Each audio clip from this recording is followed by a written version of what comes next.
सुबह की हल्की धूप में जिले की डीएम सृष्टि अपने कार्यालय की बालकनी से बाहर सड़क पर नजर गड़ाए खड़ी थी।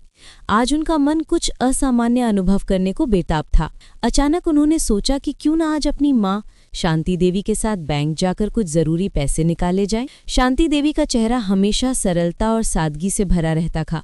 आज भी उन्होंने सामान्य सा कुर्ता और दुपट्टा पहना हुआ था। किसी को अंदाजा नहीं था कि ये साधारण सी महिला असल में जिले की डीएम सृष्टि की मां है। मां बेटी बैंक में प्रवेश करती हैं।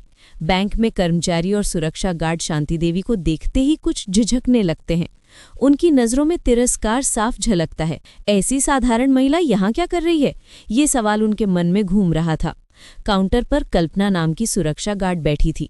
उसने बिना चेक देखे ही अपनी तीखी नजर शांति देवी पर गड़ी। तुम्हारी हिम्मत कैसे हुई यहाँ आने की? ये जगह तुम्हारे जैसे लोगों के लिए नहीं है। जल्दी बाहर निकल जाओ, नहीं तो। शांति देवी शांत स्वभाव वाली थी। उन्होंने विनम्रता से कहा, बेटी मुझे पैसे निकालने हैं, ये रहा चेक, कृपया देख लो। कल्पना का गुस्सा और बढ़ गया। पैसे निकालने? इतनी औकात तुम्हें कैसे हुई? ऐसे पैसे तो कभी देखे भी होंगे। तभी बैंक मैनेजर बाहर आए। उन्होंने बिना किसी जांच पड़ताल के शांति देवी को धक्का दिया। महिला लड़खड़ाकर गिर पड़ी।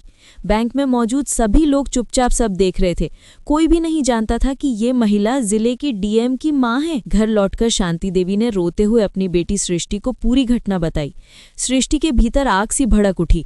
उन्होंने ठान लिया कि कल वो स्वयं बैंक जाएंगी और अपनी मां के साथ पैसे निकालेंगी। अगले दिन सुबह सृष्टि ने एक साधारण सूती साड़ी पहनी और अपनी मां के साथ बैंक के लिए निकल पड़ी। उन्होंने साधारण कपड़ों में प्रवेश किया ताकि कोई उन्हें डीएम न समझ पाए। बैंक खुलने पर दोनों धीरे धीरे काउंटर की ओर बढ़ीं। वही कल्पना वहां बैठी थी जो कल अपनी तिरस्कारपूर्ण हरकत कर चुकी थी।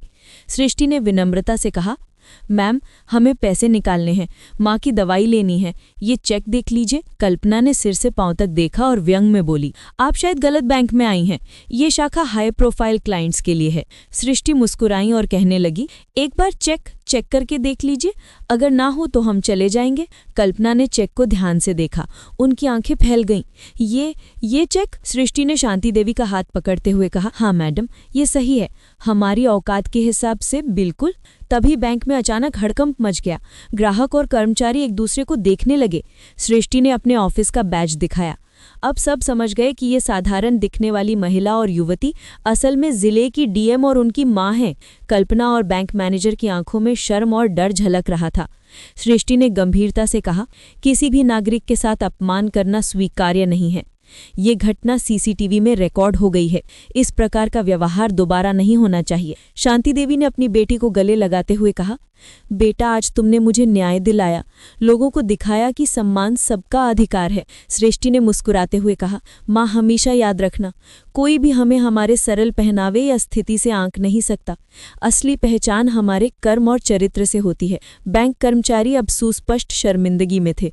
सृष्टि ने चुपचाप अपने माँ बेटी के साथ पैसे निकालकर बैंक से बाहर निकल गई। सड़क पर लौटते समय शांति देवी ने कहा, सृष्टि, आज मैंने महसूस किया कि कभी भी हिम्मत नहीं हारनी चाहिए। चाहे लोग क्या सोचे, हमें सही के लिए खड़ा होना चाहिए। सृष्टि ने हाथ पकड़कर कहा, माँ, यही सबक है कि सम्मान का अधिकार हर किसी का होता है। कभी भी दिखावे से लोगों को आंकना गलत है। और इस तरह साधारण कपड़ों में आई ये माँ बेटी न सिर्फ अपने पैसे लेकर घर लौटी, बल्कि समाज को ये भी सिखा गई कि सच्चा सम्मान व्यक्तित्व और कर्म से आता है, न कि दिखावे से।